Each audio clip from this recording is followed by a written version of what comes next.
Idaho has always been a challenge when I travel south, and right on cue I entered a blanket of fog. Even at night it didn't let up, and it just happened to be a game crossing area.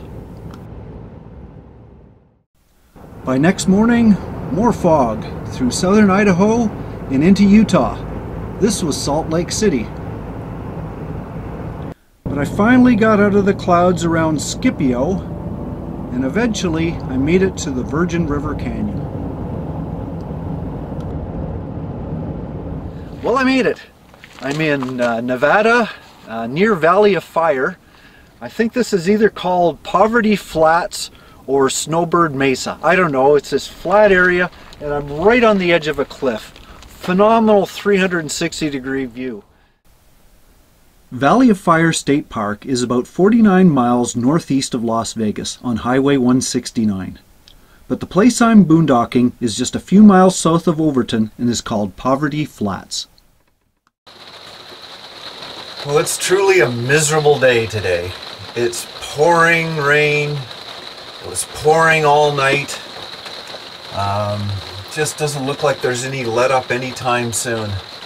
But on the positive side, it did give me a chance to find out if there's any leaks in the trailer.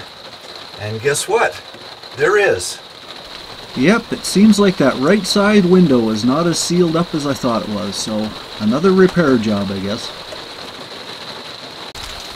I might as well take advantage of this and see if I can collect some rainwater. Just gives me a little bit more extra water where I could shower or wash my hands with. See, it drips down. And I can catch the water right there. That's perfect.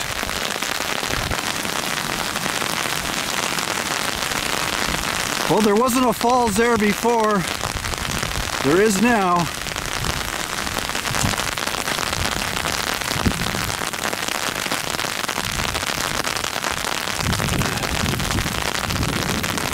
Poor wet bicycle.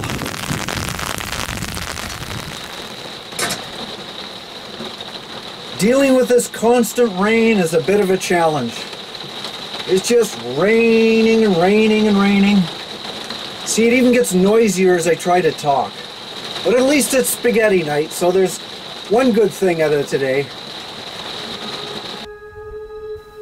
But when the rain finally did stop, the landscape around me turned dreamlike, making the wait all that more worthwhile.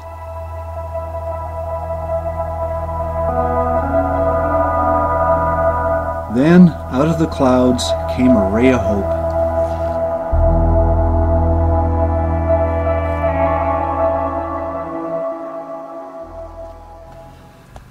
Ah, yes, I see the light. Ah, thank goodness. Now I can show you my camping spot. Poverty Flats is a long, flat top of a hill that overlooks the Virgin River Valley and the north part of Mead Lake. There are no facilities here, but it is entirely free with no time limit. Pretty well any RV can access it right from the highway by a short dirt road. I found an isolated spot at the end of a peninsula that was aptly named the Crow's Nest.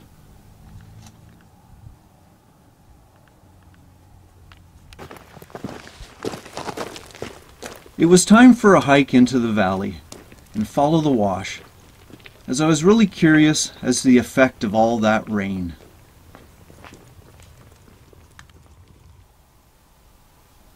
Along the bed there were several neat waving patterns glistening in the wet mud. In some places it formed hieroglyphic passages that only nature could decipher.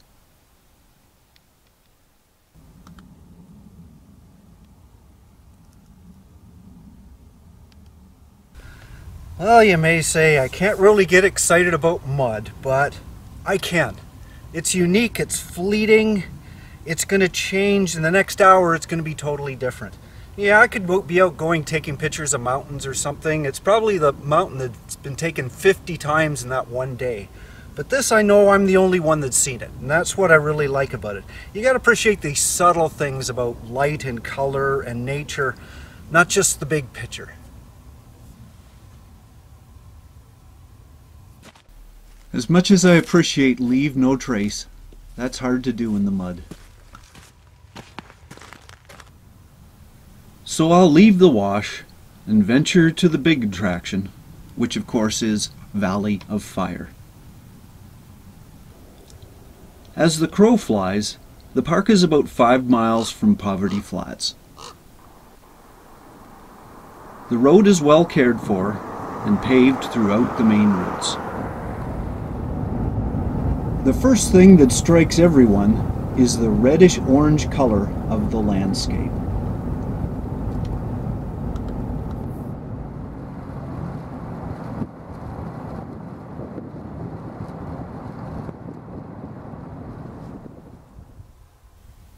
One of the first attractions from the east entrance is Elephant Rock.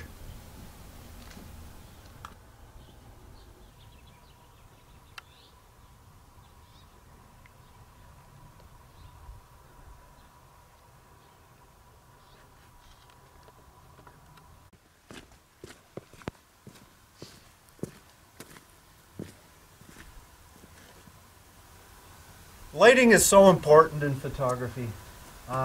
This is a side morning light, so it really brings out the depth and the definition of the rocks.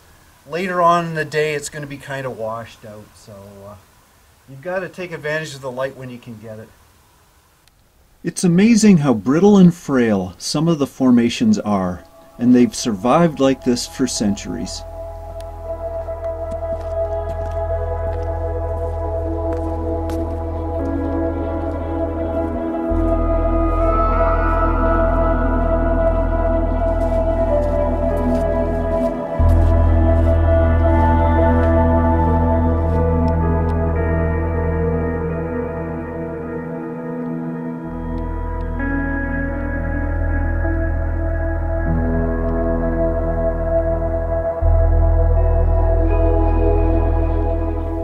Another must-see is called Arch Rock.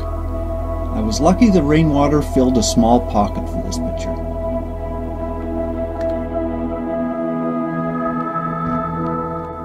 Everywhere life hangs precariously on these steep ledges.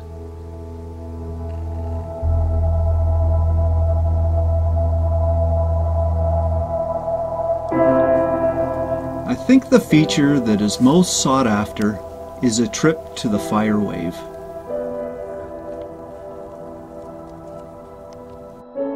A real geological gem. And the only thing that could really top that was a pretty lady at the peak. Do you ever get that eerie feeling that the mountains are watching you? Well, no nature hike would be complete without wildlife. So here's Gamble's quail,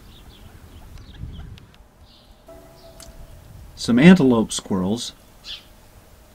If you didn't see that, he'll come back.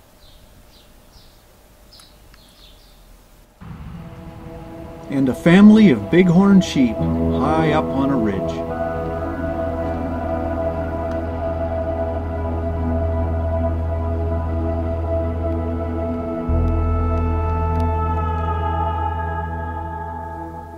Visitors are only allowed in the park during the day, so as the light faded, I took in a few landscapes and then I headed out with the rest of the pack.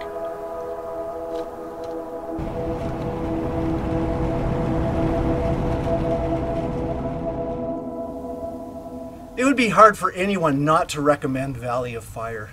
It's so gorgeous, it's easy to get to. There's camping in the park, there's boondocking outside of the park, lots of trails, lots of color.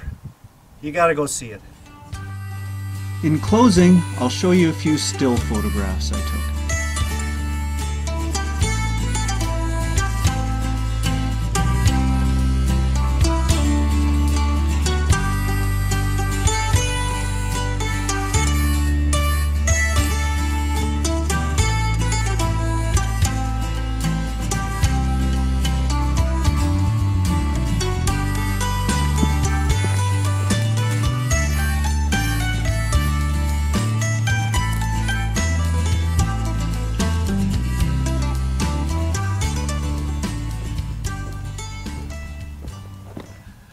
Well, I hope you enjoyed this video, and check out my other boondocking videos as well. Happy camping!